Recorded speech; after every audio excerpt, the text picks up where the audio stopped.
Bonjour Karim Bouamran. Bonjour M. Beck. L'agence Standard & Poor's maintient finalement la note française avec une perspective qui est toujours la même. Est-ce que ce matin vous vous dites finalement c'est la preuve que le budget de Michel Barnier n'est peut-être pas si mauvais que ça?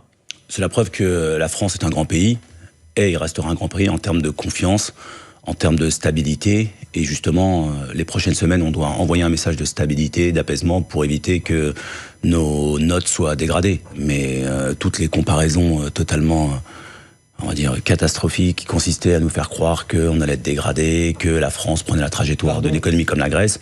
Bon. Vous pensez qu'avec le budget tel que l'avait imaginé une partie de la gauche et tel qu'il avait été en partie voté à l'Assemblée nationale, ça aurait été le même verdict? Je pense qu'aujourd'hui, j'inverserais plutôt le paradigme. Je pense que si aujourd'hui nous n'avons pas un budget qui sera voté avec un message clair, là pour le coup, les prochains verdicts avec les prochaines agences sera sensiblement différent. Message clair, alors on va rentrer dans le dur, si je puis dire, de ce budget, de celui de la Sécu comme celui de l'État. Je précise que vous êtes ici comme maire de Saint-Ouen, mais vous êtes aussi à ce micro parce que vous êtes l'une des voix qui tente de reconstruire différemment le PS. Et ces dernières heures, Michel Barnier donc a pas mal, on va dire, reculer pour ne pas sauter. Qu'est-ce qui manque quand même pour faire renoncer la gauche à une censure? Je pense que la messe est dite. Aujourd'hui, Michel Barnier a malheureusement démontré qu'il n'était pas à la hauteur de la tâche. Il fallait avoir une posture de compromis.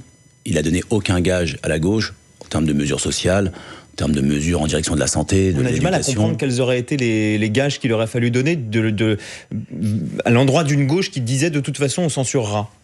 Au départ, le point de bascule, ça a été la posture 100% du programme avec le programme et la rupture non assumée avec LFI qui était dans une logique très court-termiste, électoraliste, et le Parti Socialiste et une autre partie du NFP qui était plus dans une logique de compromis. C'est ça qui vous a rendu inaudible? C'est ça qui a rendu la situation de crise exacerbée.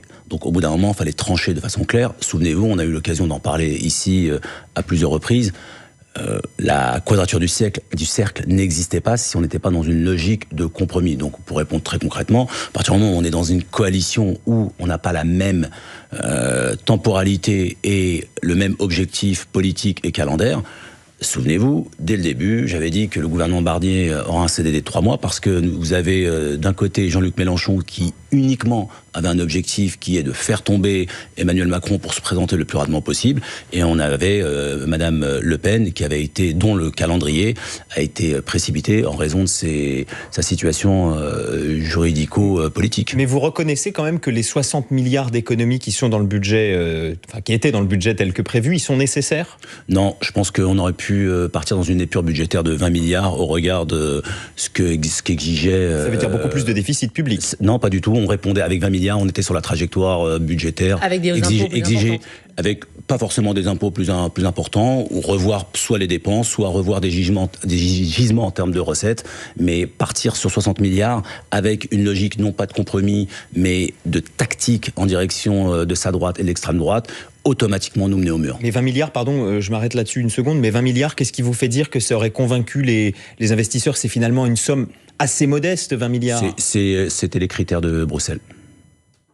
Là, la Commission européenne a validé la trajectoire de rétablissement des comptes publics. Bien sûr, parce qu'on a fait 3 fois plus qu'on aurait pu le demander. Donc, à partir du moment où 20 milliards auraient suffi. On part sur une trajectoire de 60 milliards.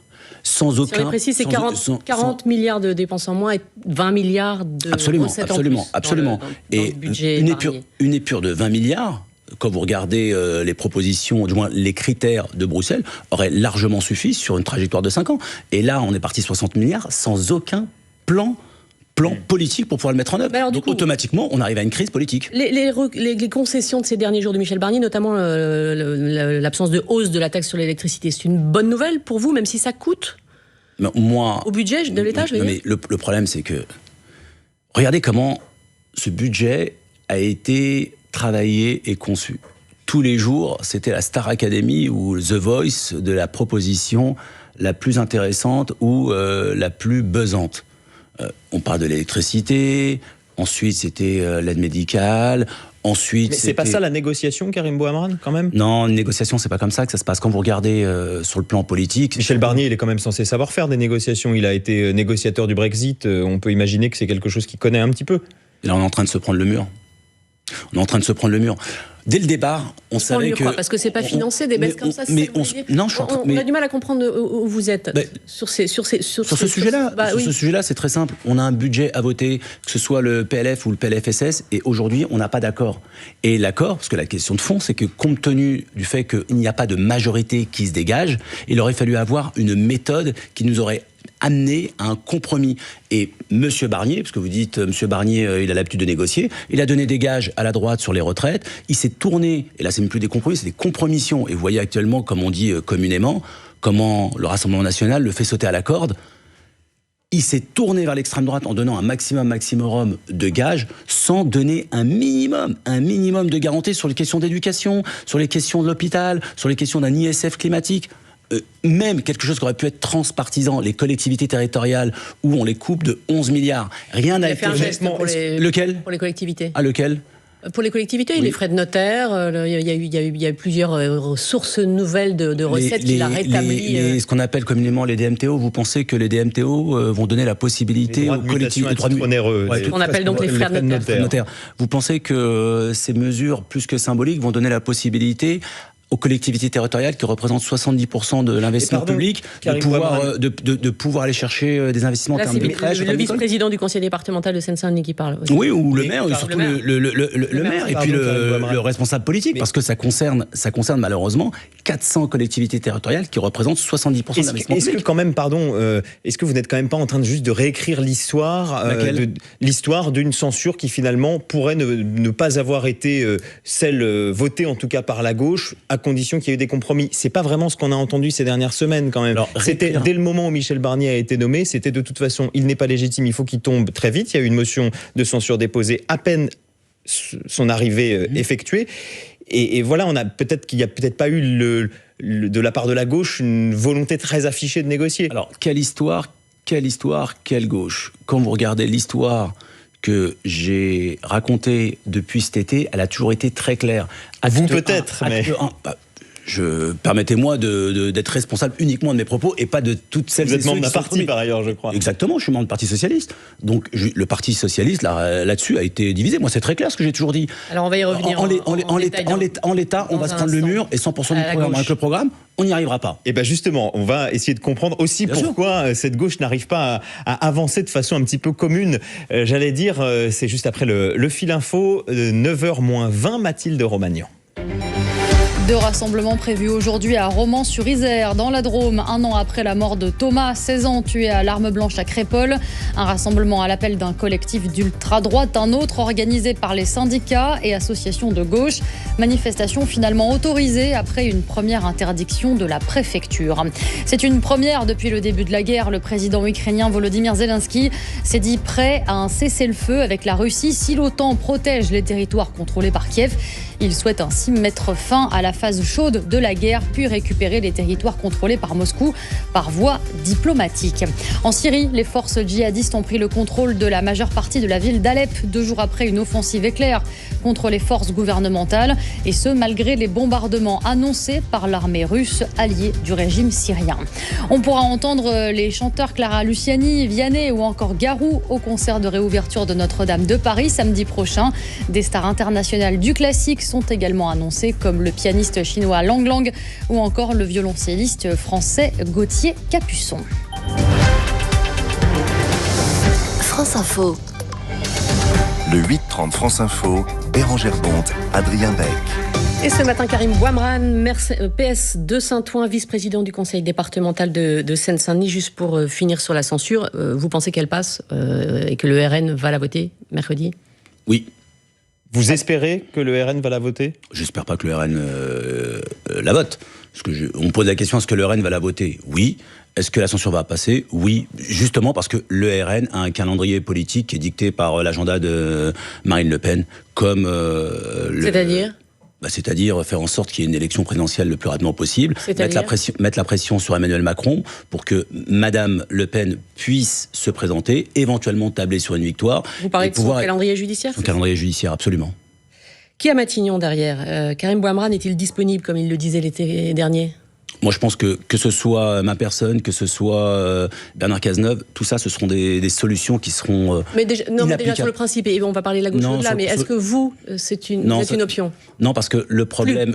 Non, vous savez, vous me posez la question, c'est est-ce que moi, je peux être une option? Je pense que des profils comme le mien, comme des profils de Bernard Cazeneuve, quels que soient les profils qui sont directement liés à un parti politique aujourd'hui qui lui-même est conditionné par un agenda spécifique, ne peuvent pas répondre à la commande d'être Premier ministre. Il faut aujourd'hui un gouvernement de sages, dit gouvernement technique, totalement affranchi d'un calendrier politique partisan. On a besoin d'une petite définition, Karim Bouamrane. C'est quoi un sage? C'est qui un sage? Qui est sage aujourd'hui? Alors, très bonne question. Aujourd'hui, est sage celle ou celui qui ne répond pas à un calendrier politique à court terme. C'est-à-dire, il n'a pas préparé un congrès, il ne répond pas à une élection présidentielle à court et moyen terme, et il n'est pas dans Michel Barnier, par exemple.